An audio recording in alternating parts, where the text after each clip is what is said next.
My name is Jacob Wilkinson Smith. I go by at MyBestFriendJacob on Instagram.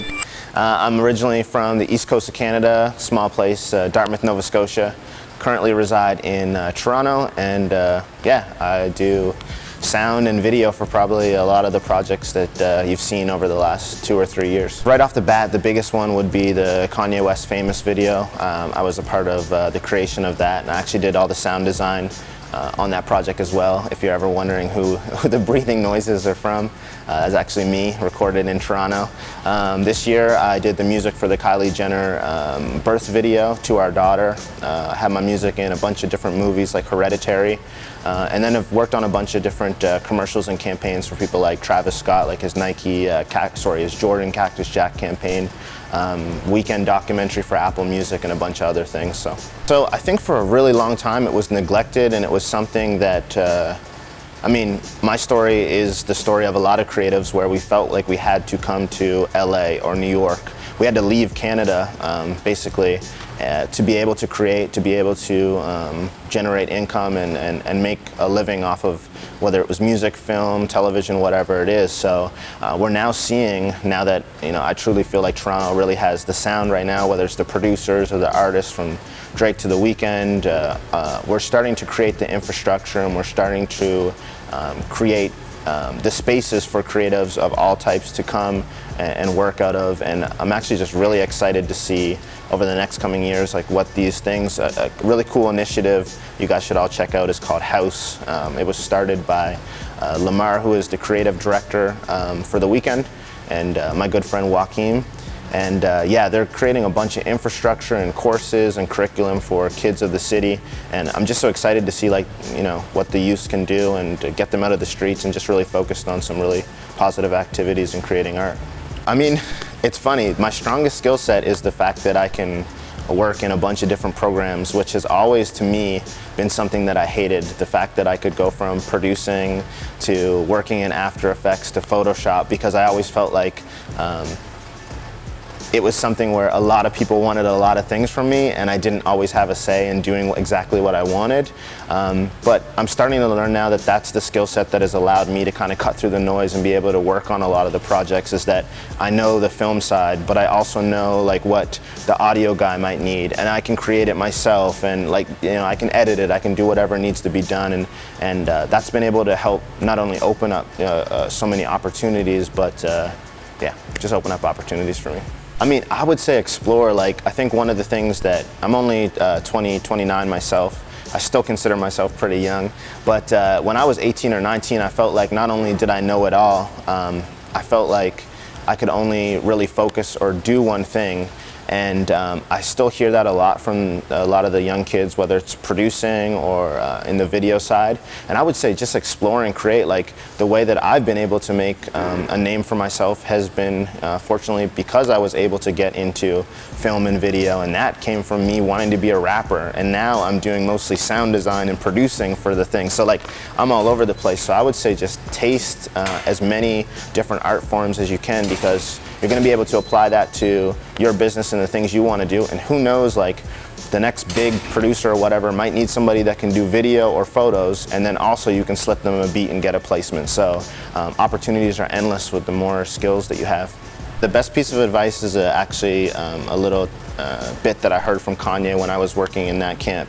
And it's basically don't be pretentious enough to not want to sample yourself. And what I mean by that is to not want to, you don't always have to recreate the wheel. When you look at a crazy shoe like a Nike, an Air Force One, it's they go and they switch the colorways, but they don't create a whole new Air Force One every year. So if you have some things that you're really passionate about, whether that's anything from boom bap to trap or whatever, you don't have to jump around. You can focus and put some time and energy into what you love, because I just think there's so many opportunities now for somebody in any field that's creative to find that niche, really dominate that niche and hopefully make a living off of it. So this is your first time in Atlanta. What were some of your first thoughts? The food is amazing, the people, the southern hospitality that I've heard so much about. I think coming from Canada, a place that also has really friendly people that will hold the door and all that stuff for you, it was really funny to see. I've been to LA and New York, and a lot of those times it's very everybody's really hard and tough or whatever. And like as soon as I got off the flight, everyone's asking me how I'm doing, opening doors for me, telling me where I should go eat and all that stuff. So yeah, the people here are just beautiful. Like and also it's extremely hot right now. It's like snowing in Canada, so I'm happy to be where there's some sunshine. So it kind of seems like film cameras and VHS stuff is coming back. Do you think it's kind of a fad, or do you think it's something that is kind of just more of has a human feel to it, something that's necessary? I think it's the same as like for producers. It's like I think there's going to be a large group of us that always want to have the vinyl, have that feel. I think there's just something really real about those analog things, and I know for instance for myself it's like when you put a big red camera or whatever in front of somebody, they get nervous, they get tight. If you show up with like a mini DV, you can really capture some interesting moments, and I think especially working with celebrities and stuff who usually get those big cameras and big film crews and stuff, for you to have just like something simple and small like that, it really can like open up. You can allow these people to kind of open up and be a bit more honest than they might have been when they were sitting down for the Netflix doc or the whatever thing that they were working on. So I think it's something that's going to continue to stay around, and it's just like everything else. Like I think it'll come in waves. I think we'll get tired of film and we'll get tired of the grain, and the same way we got tired of the vinyl cracks. But what we end up using a plugin like RC20 or something to put those vinyl cracks back on. So it'll just keep evolving and stuff. But I think it's around to stay for sure. Yeah, I mean, fortunately for me, the first time that I'll give you a little backstory on this. My really good friend, his name is Tyler Ross. We've been friends for like 15 to 20 years, roommates at the time. We were the ones that together, like we got a camera together, went splits on a laptop and taught ourselves to edit. And when he graduated college, he went to LA and he just never came back. He was able to meet a bunch of people and open up a lot of doors for me. And the first opportunity that I had, like fortunately enough, was to go and film with a VHS camera for the Kanye crew.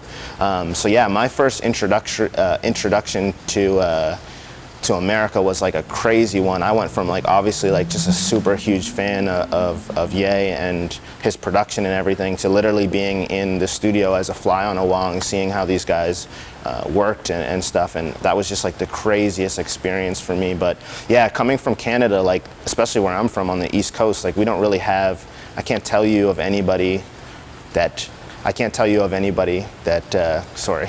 Yeah, coming from the East Coast, there's not too many things other than the Trailer Park Boys that we can reference. So yeah, we always felt like we had to go to New York and we had to go to LA. And I think there's a lot of talented people in Canada, especially on the East Coast, the West Coast. And I think one of the things that stops us is thinking that these things are you can't do them. They're unrealistic, So I think a lot of people give up that dream, and I'm just actually really fortunate that Tyler, he shot for the Stars and the Moon, and I was able to kind of be around him on his ride, and that opened up a lot of things for me too. So yeah, keep good relationship with your friends. It's so crazy. Like Toronto right now is just like, there's just an energy there. I would say for anybody that's watching this that might have gone to Canada, I'd say like come to Toronto. Like the energy, the vibe that's happening there. I would say like right off the bat, there's a lot of producers. Like I think that's one thing that we've had unlocked the last couple of years since Boy Wonder and a bunch of T-minus, a bunch of those guys. But like God Bless Eli, Martin Soul, like there's just so many people, young kids that are like 17, 18, 19 that are just like really, when I hear it, I'm just like, I gotta go home and I gotta try harder, you know what I mean? They're learning from the Boy Wonders and the Wonder Girls and T-minus and all these people. They're using that knowledge, but then they're also putting their own flavor into it. So like, do not count Toronto out. Like I think the Toronto sound is gonna continue to evolve and change, and you're gonna see a lot of different acts come from out the city that aren't just doing like that kind of R&B Drake style vibe.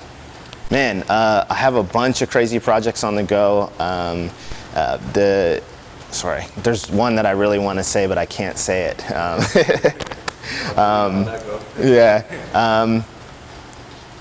Honestly, for me, there's a bunch of projects. Unfortunately, I'm under like NDA and I can't talk about all of them. But yeah, for me, it's really more film, more sound design. A lot of like I've been fortunate to work on some of these big pop culture moments, whether it's been the Kanye famous video, the Kylie birth video, a bunch of stuff with Travis. So I'm just like continuing to build my relationships with those people. And then, at the end of the day, for me, I love music, I love producing, and I've been able to carve a lane through knowing the film and the production side.